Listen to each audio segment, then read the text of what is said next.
İlk defa bu kadar ciddi okul, bu kadar aynı senede kır alıyor. Yani Batman'ı alkışlattık orada. Bunu özellikle ilettik.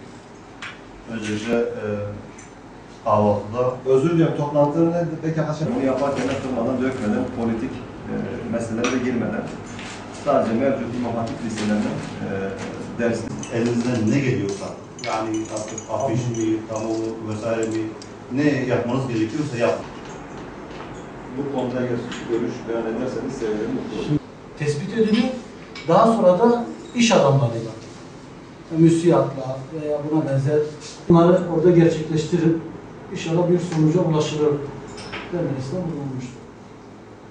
Uzun süreli, uzun vadede yapılacak şeyleri istiyoruz. Bize arsa verin, bundan ne yap, işte falan şeyi yapacağız, kompleks yapacağız. Aslında bir işi koştururken, bir işi oluştururken öncelikle bütün güçlü bir altyapımız olması gerekiyor. O da AK Parti İşleri Komisyonu Başkanı aynı zamanda. Şimdi arkadaşlar, bu İmam Hatip liseleriyle ilgili ben de kendi çapımda aslında Milli Eğitim Müdürü'yle değişik yerlerde görüşmeleri yaptık. Batmanlı hemşerilerimizin yoğun talebi üzerine biz Batman'da duyarlı sivil toplum kuruluşları olarak Batman İmam Hatip girişimi olarak bir girişim kurmuş bulunmaktayız. Batman İmam Hatip girişimini kurmamızdaki temel gaye ve amaç Batman'da yetersiz İmam Hatip Lisesi ve müstakil İmam Hatip Ortaokulu'nun bulunmayışıdır. Çünkü gerçekten bu konuda Batman uyuşturucu kullanımı, sanal kumar, internet kafelerin kötü kullanımı, hırsızlık gibi pek çok suça bulaşmada ya da suç işlemede hızla zirveye doğru tırmanan bir il iken bizler bu işin en iyi ilacının İmam Hatip liseleri olduğu inancından hareketle manevi değerlerine sahip insanların yetiştirdiği bir ortam olması hasebiyle İmam Hatip liselerinin artırılmasını talep ediyoruz. Bu anlamıyla da bizler Batman İmam Hatip girişimi olarak bir rapor hazırlıyoruz. Ve hazırladığımız raporu öncelikle hükümeti temsilen Batman AK Parti İl Teşkilatı'na ve teşkilat üzerinden de Maliye Bakanımız Mehmet Şimşek ile Batman Milletvekilimiz Ziver Özdemir'e ulaştıracağız. Ve daha sonra da biz bunu kamuoyuna ulaştıracağız. İlçelerimizde ve Batman'daki okullar da seneye derslik yetersizliğinden dolayı öğrenci alamayacaklar.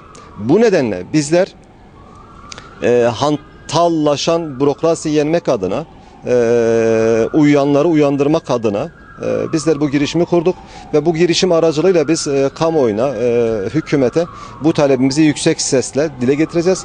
Umuyoruz ve diliyoruz ki manevi yönden toplumun tedavisinde çok ciddi bir rol üstlenen İmam Hatip liselerinin hem ortaokul hem lise basında sayının artırılması için yetkililer de olumlu adım atarlar ve bize bu konuda yardımcı olurlar, destek olurlar.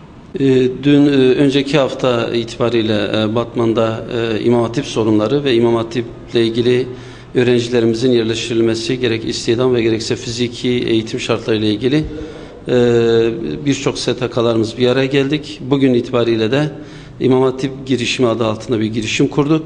Ve bunun temel hedefi, temel anlayışımız gerek Kur'an-ı Kerim ve gerekse de diğer temel dersleri hayati bir eğitimin parçası olarak gören hassasiyetimize binaen ilimizde gerek ilçelerimizde Kozluk, Sason benzeri ilçelerimizde gerekse de merkezde İmam Hatip ile ilgili gerek fiziki ve gerekse de derslikler açısından ciddi bir ihtiyacın olduğu endişesine hareket etmeye çalışıyoruz.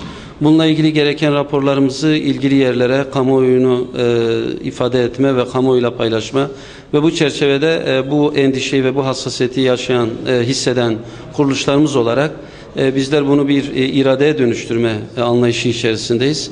Çünkü İmam Hatiplerin ülkenin ve bu coğrafyanın toplumsal ve sosyal şartlar açısından önemli bir nesli yetiştirmeye potansiyeline sahip olduğunu düşünüyoruz. Özellikle son dönemlerde yakıcı yozlaşmaya karşı kendi değerlerini, kutsallarını, kendi medeniyet ve dinamiklerini esas alan bir gençliğin, bir neslin bekası ve inşası için bunu ibadi bir hassasiyet olarak görüyoruz ve bu endişeyle biz yaklaşık 10 STK mensup arkadaşlarımızla beraber bugün itibariyle gereken iradeyi ortaya koyma amacındayız. Batman'da İmam Hatip Lisesi ile ilgili ihtiyaçlar var. Kamuoyunun beklentileri var. 2013-2014 öğretim yılına hazırlık yapılırken pek çok okul dönüştürülüyor. Liseler dönüştürülüyor, ilkokullar dönüştürülüyor, ortaokullar dönüştürülüyor. Batman'daki sivil toplum örgütleri bu maksatta özellikle kamuoyunun İmam Hatip Lisesi ihtiyacını karşılamak üzere İmam Hatip girişimi adıyla bir platform oluşturdular. Bu platform önümüzdeki günlerde İmam Hatip Lisesi'ne dönüştürülmesi, gerek bağımsız ortaokul, gerek Kız İmam Hatip Lisesi ya da karma İmam Hatip Lisesi'ne dönüştürülmesi gereken ortaokullarla ilgili, liselerle ilgili bir hazırlık yapacak ve bunu muhtemelen kamuoyuyla paylaşacak.